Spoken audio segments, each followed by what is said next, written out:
A viral video shows a father being dragged out of what appears to be a school board meeting for refusing to wear a mask. An officer threatens to tase him. Bill Barr says that the coronavirus lockdown is one of the greatest intrusions into civil liberties in the history of this country. And now we have the big breaking story, and we'll get to those other stories in a minute. I just want to give you some context around what the result of these lockdowns and mandates have been, and what Bill Barr is saying. COVID-19 emails from Nashville mayor's office show disturbing revelation. Yes, the emails show that they knew bars and restaurants in downtown Nashville were not contributing to the rise in cases, but they locked them down anyway. And now we have the leaked emails. And so I couldn't help it. I said, okay, let's look up the political party for the mayor and Democrat. Wow. How did I know that was going to be the case? Bill Barr's right. The lockdown has been a very serious intrusion into our civil liberties. But that doesn't necessarily mean it's been all bad. I want to make sure we're being reasonable here. There was a major spike in coronavirus. We saw it happen. And I think a lot of people overestimated how bad it was going to be. We can look at it in several different ways. Did everyone overhype it? Is that my fault? It may be, because early on in the year, I was like, whoa, I think this is going to get way worse than we realize. And then things actually didn't get as bad as a lot of people predicted, particularly the New York Times. Could it be that we all just got it wrong? Or could it be that the lockdowns helped and that Donald Trump also, by shutting down travel and other measures and guidelines, also helped? We really just won't know. We don't have a controlled planet for which to test these things. But I'll put it this way. I always, typically, I would say it is a tendency of me to err on the side of freedom over security. But I do understand that if you have a pandemic, you might have to lock down. The problem is we said 15 days to slow the spread, and we're still locked down today. And the worst part, it turns out some politicians, at least this guy, these people were withholding information to manipulate the public to enforce a lockdown they did not need. Now that is creepy. In that regard, Bill Barr is 100% correct. This is an overt attack on our civil rights and our country, our longstanding institutions, that these politicians would do things like this. Now, the scary thing is, many people are asking, if it's being exposed here, where else did it happen? So I want to make sure I'm being clear here. Yeah, I think there was a period at which the lockdown really did help. And now that cases have stabilized and are almost gone, perhaps it's about time we started reopening again and respecting civil liberties, because we're well past that point where the line was crossed a long time ago. Someone asked me, all right, I wasn't asked, but you can see this on Twitter. Somebody tweeted, if the end result of the lockdown is that we've gotten rid of this flu and these colds, isn't that a good thing? What's so wrong with wearing a mask? I think it was a mask question. Anyway, here's something to consider, and then we'll read this story. I was reading about the Spanish flu, and there is speculation that it may have originated in China. People in China got sick with a normal flu. It then moved into the trenches of World War I and then made its way to, I believe, to the U.S., where it started getting really prominent in the middle of the country. And then they say that China didn't experience the Spanish flu pandemic the way other countries did. And there's a couple of reasons. One, well, it may be because we were in war, and so everybody was sick and injured and easily infected. Or it could be that China already had developed some kind of partial immunity to this particular strain. Before it became as deadly as it did when it mutated, they had developed some partial immunity, creating herd immunity for the country. The reason that's important is that if we eliminate flu season, it's possible we're stripping ourselves of existing herd immunities to other strains that emerge every year. So it's not necessarily a good thing, but I will tell you this, I am no epidemiologist, so don't take my advice. It's just something I read on the internet. But let's see what happened in Nashville. COVID-19 emails from Nashville's mayor's office, show disturbing revelation. The coronavirus cases on Lower Broadway may have been so low that the mayor's office and the Metro Health Department decided to keep it a secret. Emails between the mayor's senior advisor and the health department reveal only a partial picture, but what they reveal is disturbing. The discussion involves the low number of coronavirus cases emerging from bars and restaurants and how to handle that, and most disturbingly, how to keep it from the public. On June 30th, contact tracing was given a small view of coronavirus clusters. Construction and nursing homes were found to be causing problems, with more than 1,000 cases traced to each category. But bars and restaurants reported just 22 cases. Leslie Waller from the health department asks, this isn't going to be publicly released, right? Just info for mayor's office? Correct. Not for public consumption, writes senior advisor Benjamin Eagles. A month later, the health department was asked point blank about the rumor there are only 80 cases traced to bars and restaurants.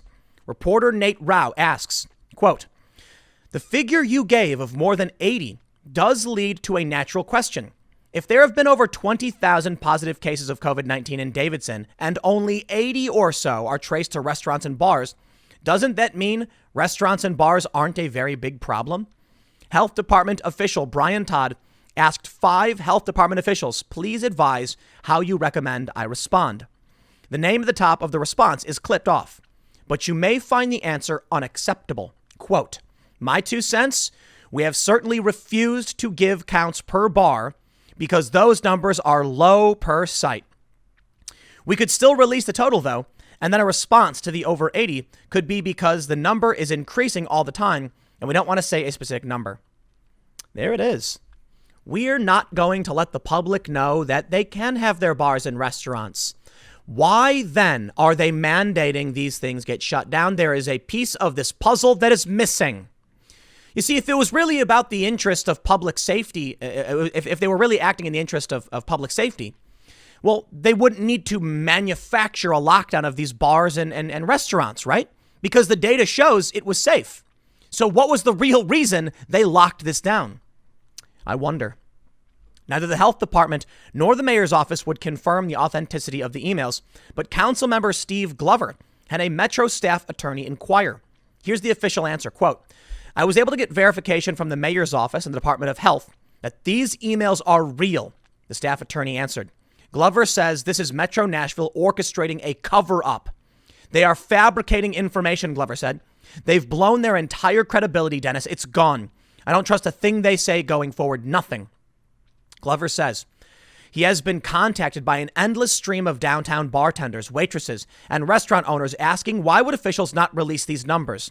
Quote, we raised taxes 34% and put hundreds, literally thousands of people out of work that are now worried about losing their homes, their apartments, and we did it on bogus data. That should be illegal, Glover said. Again, Fox 17 News wasn't told by the mayor's office this wasn't true. We were told to file a Freedom of Information Act request. How pathetic. Which allows us to now ask the question, why are you keeping this from us? Why would you even want to? It's just the real numbers and what could possibly be an honorable motive. I want to know the exact same thing. Mayor's office. John Cooper, mayor of metropolitan Nashville. Democratic Party. Very, very interesting, huh? What is the reason they're locking down? Now, I know the conspiracies will run wild. The Democrats are hurting the economy on purpose because they want to stop Trump. I don't know that. We don't know that. I wouldn't put it past them, but you need to give me evidence before we can make those assertions. What I can tell you right now is we got evidence. We got emails. They knew the numbers were so low, they kept them a secret because they could not justify why they were shutting down the local economy. How insane is this? Was it for no other reason than their vanity, their despotic nature? They just wanted to feel the power and destroy the lives of the people who needed these jobs. They wanted to force people into unemployment for what reason? Don't ask me. I don't know. Now, again, I try to be rational and reasonable. Maybe they felt even though it's really low, they were really concerned that it would still cause a spike later on, and that people wouldn't understand if they told them to lock down because they'd be saying things like I'm saying right now. Okay, fine.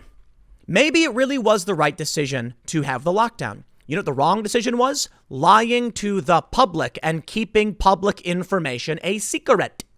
That was wrong. Well, Bill Barr, according to Politico, calls coronavirus lockdown the greatest intrusion on civil liberties since slavery. The Attorney General also compared career DOJ prosecutors to preschoolers and defended his intervention in high-profile cases. We got a lot coming out of Bill Barr, and I got to say, I have tremendous respect for this man. I'm going to give him a little pushback, though, but let's see what he had to say. Politico reports Attorney General William Barr argued Wednesday that coronavirus-related lockdown orders were surpassed only by slavery as the greatest intrusion on civil liberties in the nation's history. I mean, it's an opinion. He didn't say it was worse than slavery, so take it for what it is. Up to you to form your own opinion.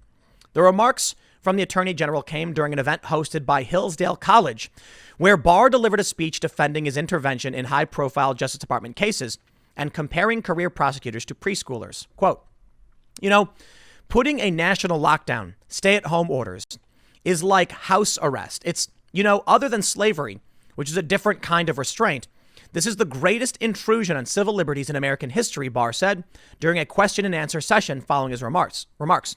At one point, Barr seemingly suggested the federal response to the pandemic should be guided by politicians and elected officials other than medical experts and the broader scientific community.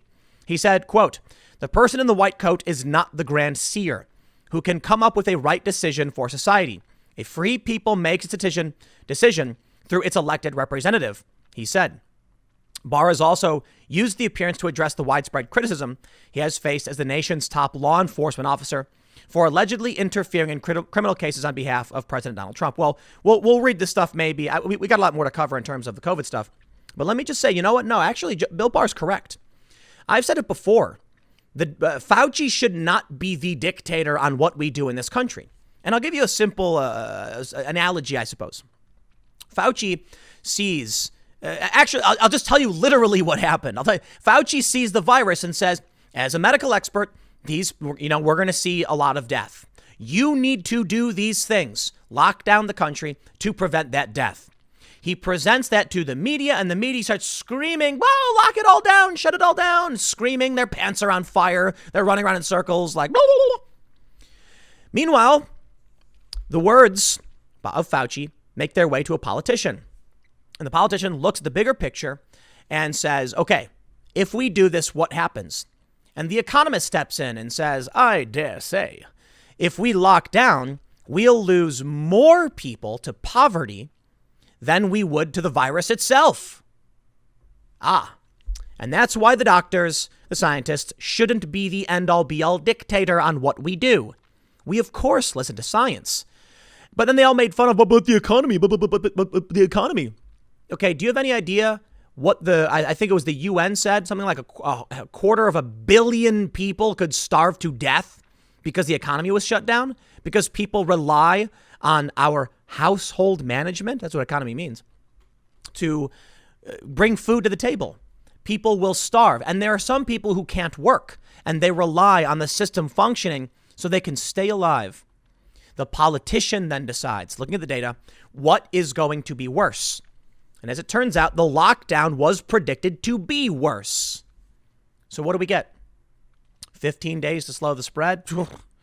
We are so far beyond that. What are we at, like 170 or 200? What ridiculous amount of days has been? It's been almost 6 months.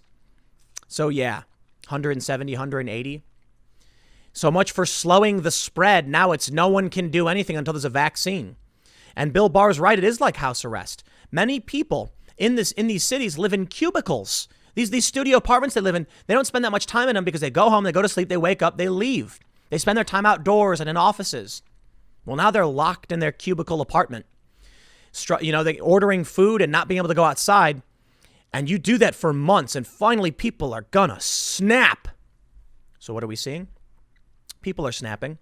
Take a look at this story from ArgusLeader.com, part of the USA Today network. Police remove man from Mitchell School Board meeting for not wearing a mask. Now, for me personally, I got no problem at all wearing a mask. I don't really care all that much. I know a lot of people are saying that it's about, not being controlled and standing up and refusing to be controlled. Sure. I'm just like, I don't know, whatever, man. It's not difficult to wear a mask. I have a really cool mask. Someone sent me. It's got a beanie on it, so I just wear it. I don't know. It's fine. Actually, it's kind of cool because it looks like a ninja mask. So I'll take it. Whatever. And some people don't want to, though. And I think people are tired of being pushed down and pressed upon. And I wonder about this stuff, right? So this guy sitting in the chair, the cops come in and they threaten to tase him. They try and drag him out. This dude resists. I mean, is it worth it to fight with the cops in this capacity because you wanted to be in a public building with no mask on? In my opinion, no. But it shows you how people feel. And guess what? How much you want to bet that guy's going to vote for Donald Trump? Because Trump's the one who's been saying lift the lockdown. Bill Barr is the one who's saying our rights are being violated. How many people feel like him but feel the same way as this guy but are scared to speak up? Probably a lot. Probably a lot. And you know who's to blame for all this? I know it's predictable. You're watching Tim Pool. I'm not going to blame Trump. I think Trump did what he could. I blame the Democrats. I do. And so does Chris Rock. That's right. Chris Rock criticizes Pelosi and Democrats on pandemic, compares Trump to 5-year-old. And I respect Chris Rock for saying this, although I don't necessarily agree completely. What he basically said was, we know that Trump is a 5-year-old. So why would you think that you could just sit back and COVID would be taken care of? Like, I'm paraphrasing, but he drags them for impeachment.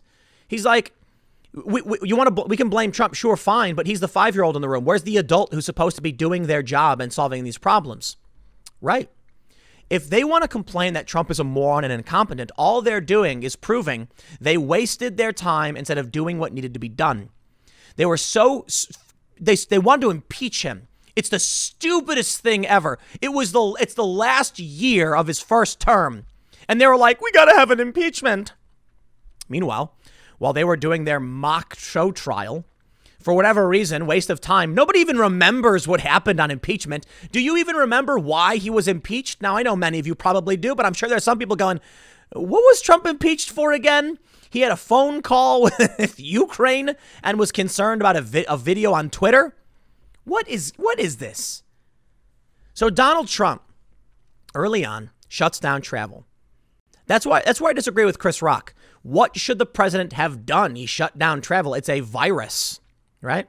China lied to the world. They deserve responsibility. But we as a country don't function under a presidential dictatorship.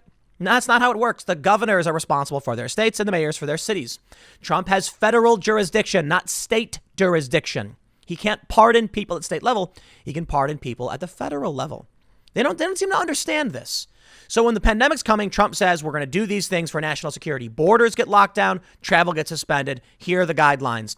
Here's the task force. We're going to be doing daily press briefings. People criticize me because I said I think Trump did a good job. Yeah, well, the New York Times said it was going to be 2 to 6 million dead. So we're at 200,000, and it's a shocking tragedy. But do I blame Trump for a pandemic? What? No. These things happen. The hurricane it's like, listen, the hurricanes that are hitting the U.S. are not punishment from God. It's that sometimes there are hurricanes, sometimes there are droughts, sometimes it rains, and sometimes pandemics happen. And what can the president do? He doesn't have a magic wand. He can't, manifest a force field with psychic powers to keep a virus from sweeping across the country. No, it's a concerted effort. And unfortunately, we just saw what happened in Nashville. They lied to people to enforce the lockdown. So I'll put it this way. Chris Rock is correct. The Democrats are to blame. They wasted so much time on impeachment. They weren't doing anything. In fact, they were criticizing Trump. And now that it's bad, they're stripping out the cultural context of that specific time to make it seem like Trump is the bad guy and he messed this all up. How is it Trump's responsibility? Trump does not tell the states what to do. Trump can, I think there's some provisions where he can intervene, in some capacity at the state level. But it was Cuomo who put the sick people in the nursing homes. It was many other governors on the East Coast did the same thing. And now they're just watching their cities and states burn to the ground. Was that their goal? Turn blue states against Trump? I guess they're hoping for a hard, a high voter turnout. Why? Well, they burn their jurisdictions to the ground. And it may be because they were just panicked Fine. They blame Trump for it. Okay. Are you trying to convince, by blaming Trump, are you trying to convince your constituents to vote? Because let me tell you something. New Jersey, New York, California, Illinois, I mean, they're going to be blue no matter what. So who's to blame for this? If people come out and they vote, I guess what happens? Biden wins by 10 points in the popular vote, but Trump still wins the Electoral College, so they call for a constitutional crisis of some sort. Maybe this is their big play to abolish the Electoral College, which would be a huge mistake for them, especially. I don't know what their plan is. I don't know what their game is, but I can tell you this. We can try and give them the benefit of the doubt and say they were just so concerned. They were so concerned the numbers were too low, so they couldn't tell the public because the plague, the pandemic could have been worse. I'm not gonna. I think that they're just despotic authoritarians who are like, no. You know what it probably was? I'll give you the reasonable solution. If we allow the bars to be open, then the theaters are going to demand to be open and the construction sites are going to demand to be open. No, everyone has to shut down regardless.